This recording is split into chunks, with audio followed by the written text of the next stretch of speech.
Hi guys, welcome back here to Advanced Bass Fishing, and appreciate you guys swinging by the channel for the video today. I have got a deal for you guys I want to show you today. This is a old school, and I do mean old school, spinnerbait technique. I want to share with you guys a really highly specialized spinnerbait and a highly specialized technique that pretty much is forgotten now. I mean, this is something that was, you know, guys in my part of the country have been using for 50 years. It still works under the right conditions, and I'm going to share it with you guys in today's video here. Also, guys, for get started, a couple quick things. Anybody interested in booking a private one-on-one on the water lesson with me, just go to my Facebook page, Intuitive Angling with Randy Blaukat, and shoot me a private message. I do most of my lessons here on Table Rock or Stockton Lake in Missouri. And also, guys, quick reminder about this Cast King ALTI bait cast drill that Cast King's got going this month. Guys, this thing is next to impossible to backlash because of this halo vortex braking system. You can literally cast it without even thumbing the spool once you get the adjustment right on it. 11 ball bearings, all titanium spool, built for stout, light, smooth. If you guys use my promo code Randy10, you can get it for under 200 bucks. You will not find a better reel for under $200. So I'll have the Cast King link in the description of the video here. Appreciate putting up the plugs there, guys. Okay, let me talk about the spinnerbait, then I'm going to talk about the technique. Guys, this is old school.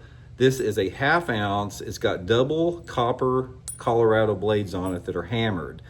This is what you want right here, this double copper hammered Colorado blades, and a green and yellow skirt. This is the old school vinyl skirt, but you can make it out of, you know, silicone if you want to, but you want green and chartreuse, or green and yellow, one of the two.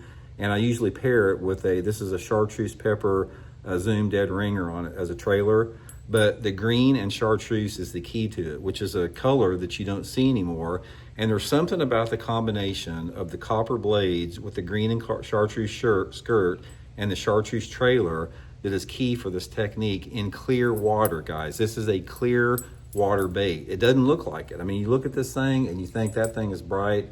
That's not a clear water bait. The technique I'm going to share with you guys today is the clear water technique with it, but this is how you want to get it with it. Okay, now what you want to do, guys, this is something that works good pretty much in the fall time of the year. Now, I have caught them a little bit during the post-spawn, but for me, this is a fall technique, so this is something that you guys can get ready for right now. You can get these components, guys. If you go to my Tackle Warehouse link, you can get all the blades that you need there and put it together yourself with it. But what you want to look for, this is the window that it works in. Number one, you need to have water temperatures in the 60s, between, you know, anywhere in the 60s. 60 to 70 degrees is going to be perfect.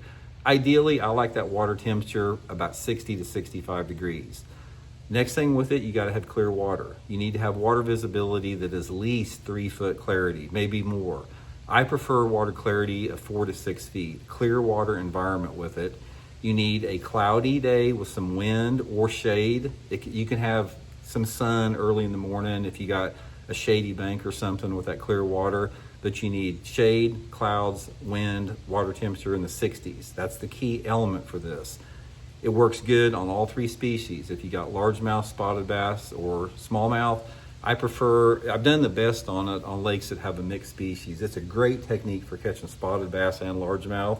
But this is what you want to do with it. There's 2 or actually 3 different type of banks that you want to look. The number one place to fish this is on bluff banks, whether it be bluff banks in the creek, bluff banks on the main lake. You want to take this sucker here, put it on like 17-pound test, Seaguar Invizix fluorocarbon line, 7-foot medium heavy bait cast rod, and you want to make long parallel casts down that bluff bank. And usually, based upon how windy it is or something, I'm going to make my cast trying to hit and cover sort of that 2 to 10 foot of water. I may make one cast, you know, to the bluff and work it out, maybe 10 foot off the bank, but I want to be able to pull those fish up out of at least 10 feet of water. And you're waking this thing. This is the key with it. You want to wake it to where you're not like seeing blade disturbance all the time, but occasionally the blade will come up and boil the surface and then you drop it down a little bit. You don't want to ever get it below about 6 inches underwater. You want to keep it high in the water column, about that far underneath the water. So reel it fast, keep your rod tip pretty high, and just keep burning it back to the bank, covering water with it. So that's the whole key with this, is you're covering those parallel bluff banks, just burning the shoreline with it. The other time it works is on a steep channel bank. If you don't have a bluff bank, if you have a steep channel bank that drops off into deeper water, that'll work the same way, and also on points. Points are especially good like early in the morning or in the evening if you got some wind and clouds. You can take this sucker, guys, like right off the bat in the morning, like an hour after daylight, where there's still shade on the point. You got some wind coming in on it, and wake this sucker, and they will take this thing out of your hand during the fall time of the year.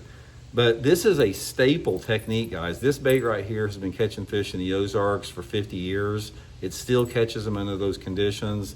There's something about it, I don't know what it is. In the world of today's high-tech willow leaf blade spinners and fish head designs, that type of stuff, this old school sucker still catches them, and it catches good ones under those conditions. So anyway, I hope it helps you catch a few. We'll talk later.